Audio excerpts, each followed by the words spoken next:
اسجد دروازہ کھول کر اپنی ماں کے کمرے میں داخل ہوا۔ امی آپ سے ایک ضروری بات کرنی ہے۔ ہاں کہو، کیا بات ہے؟ اسجد صوفے پر بیٹھ گیا۔ آپ ہاشم انکل کی طرف نہیں گئیں؟ نہیں۔ کیوں، کوئی خاص بات؟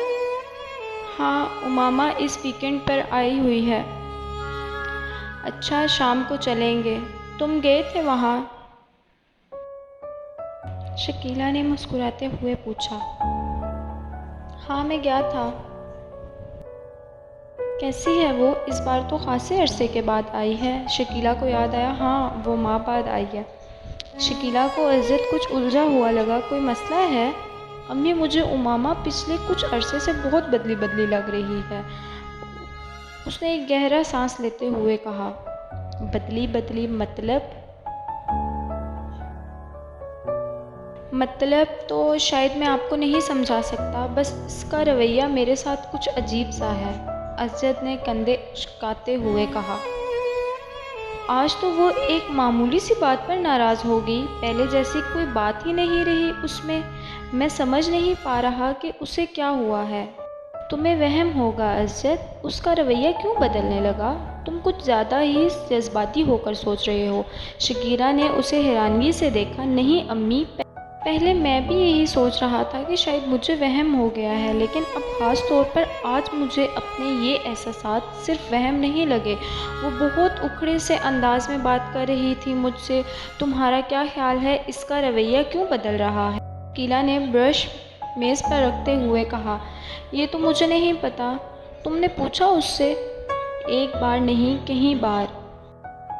پھر ہر بار آپ کی طرح وہ بھی یہی کہتی ہے کہ مجھے غلط فہمی ہو گئی ہے۔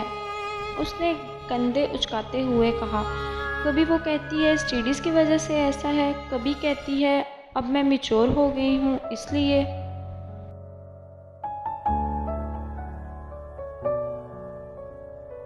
یہ ایسی کوئی غلط بات تو نہیں؟ ہو سکتا ہے واقعی یہ بات ہو، شکیلہ نے کچھ سوچتے ہوئے کہا۔ امی، بات سنجیدگی کی نہیں ہے، مجھے لگتا ہے وہ مجھ سے اکتانے لگی ہے، اسجد نے کہا۔ تم فضول باتیں کر رہے ہو اسجد۔ میں نہیں سمجھتی کہ ایسی کوئی بات ہوگی۔ ویسے بھی تم دونوں تو بچپن سے ایک دوسرے کو جانتے ہو، ایک دوسرے کے عادات سے واقف ہو۔ شکیلہ کو بیٹے کے خدشات بالکل بے معنی لگے۔ ظاہر ہے عمر کے ساتھ کچھ تبدیلیاں آ ہی جاتی ہیں۔ اب بچے تو نہیں رہے ہو نا تم لوگ، تم معمولی بات پر پریشان ہونے کی عادت چھوڑ دو۔ انہوں نے بیٹے کو سمجھاتے ہوئے کہا۔ ویسے بھی ہاشم بھائی اگلے سال اس کی شادی کر دینا چاہتے ہیں۔ وہ کہہ رہے تھے کہ بعد میں اپنی تعلیم مکمل کرتی رہے گی، کم از کم وہ تو اپنے فرض سے سبکدوش ہو جائیں گے۔ شکیلہ نے انکشاف کیا۔ انکل نے ایسا کب کہا؟ اسجد کچھ چونکا۔ کئی بار کہا۔ میرا خیال ہے وہ لوگ تو تیاریاں بھی کر رہے ہیں۔ اسجد نے ایک اطمینان بھرا سانس لیا۔ ہو سکتا ہے امامہ اسی وجہ سے قدرے پریشان ہو۔ ہاں ہو سکتا ہے، بہرحال یہ ہی صحیح ہے، اگلے سال شادی ہو جانی چاہیے، اسجد نے کچھ مطمئن ہوتے ہوئے کہا۔ وہ 16-17 سال کا ایک دبلا پتلا مگر لمبا لڑکا، اس کے چہرے پر بلوغت کا وہ گہرا رواں نظر آ رہا تھا جسے ایک بار بھی شیو نہیں کیا گیا تھا، اور اس روح نے اس کے چہرے کی معصومیت کو برقرار رکھا تھا۔ وہ اسپورٹ شارٹس اور ایک ڈھیلی ڈھالی شرٹ پہنے ہوئے تھا۔ اس کے پیروں میں کاٹن کی جرابیں اور جاگرز تھے۔ چیونگم چباتے ہوئے اس کی آنکھوں میں ایک عجیب طرح کی بے چینی اور اضطراب تھا۔ وہ اس وقت ایک پر ہجوم سڑک کے بیچوں بیچ ایک ہیوی بائیک پر بیٹھا ہوا تیزی سے اسے اڑائے لے جا رہا تھا۔ وہ کسی قسم کے ہیلمٹ کے بغیر تھا۔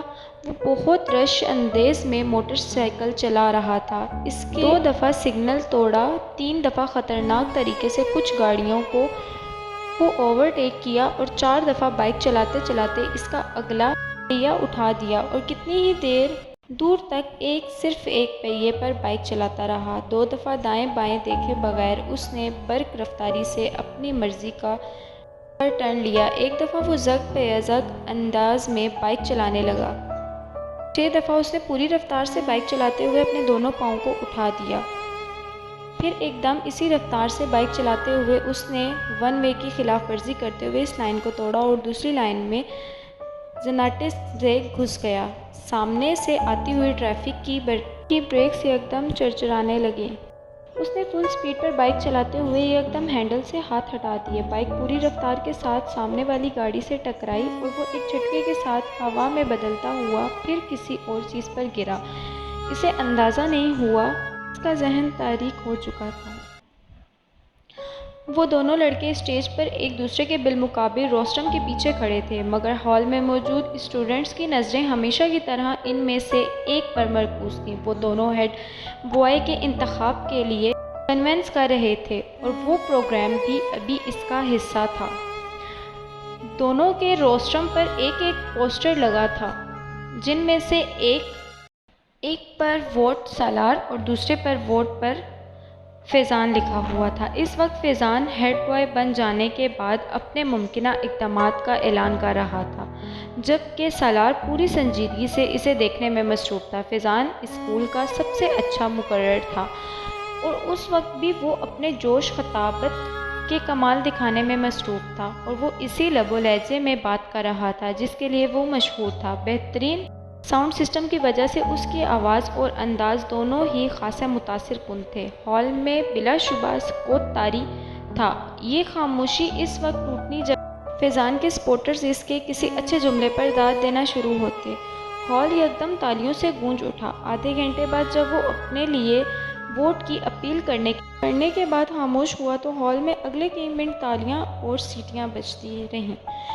ان تالیاں بجانے والوں میں خود سالار بھی شامل تھا۔ فیضان ایک فاتحانہ نظر ہال اور سالار پر ڈالی اور اسے تالیاں بجاتے دیکھ کر اس نے گردن کے ہلکے سے اشارے سے اسے سراہا۔ سالار سکندر آسان حریف نہیں تھا، یہ وہ اچھی طرح جانتا تھا۔ اسٹیج سیکریٹری اب سالار کے لیے اناؤنسمنٹ کر رہا تھا۔ تالیوں کی گونج میں سالار نے بولنا شروع کیا۔ گڈ مارننگ فرینڈز، فیضان اکبر ایک مقرر کے طور پر یقیناً ہمارے اسکول کا اثاثہ ہے۔ میں یا کوئی دوسرا بھی ان کے مقابلے میں کسی اسٹیج پر کھڑا نہیں ہو سکتا۔ وہ ایک لمحہ رکا۔ اس نے فیضان کے چہرے کو دیکھا جس پر ایک فخریہ مسکراہٹ ابھر رہی تھی، مگر سالار کے جملے کے باقی حصے نے اگلے لمحے ہی اس کی مسکراہٹ کو غائب کر دیا۔ اگر معاملہ صرف باتیں بنانے کا ہو تو ہال میں ہلکی سی کہکہاٹیں ابھریں۔ سالار کے لہجے کی سنجیدگی برقرار تھی۔ مگر ایک ہیڈ بوائے اور مقرر میں بہت فرق ہوتا ہے۔ مقرر کو باتیں کرنی ہوتی ہیں اور ہیڈ بوائے کو کام کرنا ہوتا ہے، دونوں میں بہت فرق ہے۔ Great talkers are not great ڈزر۔ سالار کے سپورٹرز کی تالیوں سے ہال گونج اٹھا۔ میرے پاس فیضان جیسے خوبصورت لفظوں کی روانی نہیں، اس نے اپنی بات جاری رکھی۔ میرے پاس صرف میرا نام ہے اور میرا متاثر کن ریکارڈ ہے۔ مجھے کنونسنگ کے لیے لفظوں کے کوئی دریا بہانے کی ضرورت نہیں، مجھے صرف چند الفاظ کہنے ہیں۔ وہ ایک بار پھر رکھا، trust me and vote for me. مجھ پر اعتماد کریں اور مجھے ووٹ دیں۔ اس نے شکریہ ادا کرتے ہوئے جس وقت اپنے مائک کو آف کیا اس وقت ہال تالیوں سے گونج اٹھا۔ 1 منٹ 40 سیکنڈ میں وہ اسی ناپے تلے انداز میں بولا تھا جو اس کا خاصہ تھا، اور اسی 1.5 منٹ نے فیضان کا تختہ کر دیا۔ اس ابتدائی تعارف کے بعد دونوں امیدواروں سے سوال جواب کا سلسلہ شروع ہوا تھا۔ سالار ان جوابات میں بھی اتنے ہی اختصار سے کام لے رہا تھا جتنا اس نے اپنی تقریب میں لیا۔ اس کا سب سے طویل جواب بھی اس کے 4 جملوں پر مشتمل ہوتا تھا، جبکہ فیضان کا سب سے مختصر جواب بھی 4 جملوں سے زیادہ تھا۔ فیضان کی وجہ سے وضاحت اور بلاغت جو پہلے اس کی خفی سمجھی جاتی تھی، اس وقت اس اسٹیج پر سالار کے مختصر جوابات کے سامنے سرب زبانی نظر آ رہی تھی، اور اس کا احساس خود فیضان کو بھی ہو رہا تھا۔ جس سوال کا جواب سالار ایک لفظ میں دے رہا تھا، یہ جملوں میں دے رہا تھا۔ سالار سکندر کو ہیڈ بوائے کیوں ہونا چاہیے؟ سوال کیا گیا۔ کیونکہ آپ بہترین شخص کا انتخاب چاہتے ہیں، جواب آیا۔ کیا یہ جملہ خود ستائشی نہیں ہے؟ اعتراض کیا گیا۔ نہیں، یہ جملہ خود ستائشی نہیں ہے۔ اعتراض رد کر دیا گیا۔ خود ستائشی اور خود شناسی میں کیا فرق ہے؟ ایک بار پھر چپتے ہوئے لہجے میں پوچھا گیا، وہی جو فیضان اکبر اور سالار سکندر میں ہے۔ سنجیدگی سے کہا گیا، اگر آپ کو ہیڈ بوائے نہ بنایا تو آپ کا کیا فرق پڑے گا؟ مجھے کوئی فرق نہیں پڑے گا۔ کیسے؟ اگر بہترین آدمی کو ملک کا لیڈر نہ بنایا جائے تو فرق قوم کو پڑتا ہے، نہ کہ اس آدمی کو۔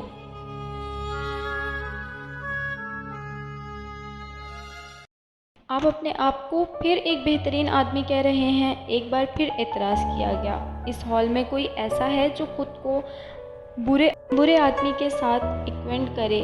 ساتھ ہو سکتا ہے ہو۔ پھر میں اس سے ملنا چاہوں گا۔ ہال میں ہنسی کی آوازیں ابھریں۔ ہیڈ بوائے بڑھنے کے بعد سالار سکندر جو تبدیلیاں لائے گا اس کے بارے میں بتائیں۔ تبدیلی بتائی نہیں جاتی، دکھائی جاتی ہے، اور یہ کام میں ہیڈ بوائے بننے سے پہلے نہیں کر سکتا۔ چند اور سوال کیے گئے، پھر اسٹیٹ سیکرٹری نے حاضرین میں سے ایک آخری سوال لیا۔ وہ ایک سری لنکن لڑکا تھا جو کچھ شرارتی انداز میں مسکراتے ہوئے کھڑا ہوا۔ اگر آپ میرے ایک سوال کا جواب دے دیں تو میرا پورا گروپ آپ کو ووٹ دے گا۔ سالار اس کی بات پر مسکرایا۔ جواب دینے سے پہلے میں جاننا چاہوں گا کہ آپ کے گروپ میں کتنے لوگ ہیں؟ اس نے پوچھا۔ 6، اس لڑکے نے جواب دیا۔ سالار نے سر ہلایا۔ اوکے، سوال کریں۔ آپ کو کچھ حساب کتاب کرتے ہوئے مجھے بتانا ہے کہ اگر 26,07,895 میں سے 95,02,852 کو جمع کریں، پھر اس میں سے 49,09,999 کو تفریق کریں، پھر اس میں سے 92,92,902 کو جمع کریں، اور اسے وہ سری لنکن لڑکا کا ٹھہر کر ایک کاغذ پر لکھا ہوا ایک سوال پوچھ رہا تھا، اسے 6 سے ضرب دیں، پھر اسے 2 کے ساتھ تقسیم کریں اور جواب میں 49,53,509 جمع کر دیں، تو جواب کیا آئے گا؟ وہ لڑکا اپنی بات مکمل نہیں کر سکا۔ سالار نے کرب رفتاری سے جواب دیا۔ اس لڑکے نے کاغذ پر ایک نظر دوڑائی اور پھر کچھ بے یقینی کے عالم سے سر ہلاتے ہوئے تالیاں بجانے لگا۔ فیضان اکبر کو اس وقت اپنا 1 ایکڑ سے زیادہ نہیں لگا۔ پورا ہال اس لڑکے کے ساتھ تالیاں بجانے میں مصروف تھا۔ فیضان کو پورا پروگرام ایک مذاق محسوس ہونے لگا۔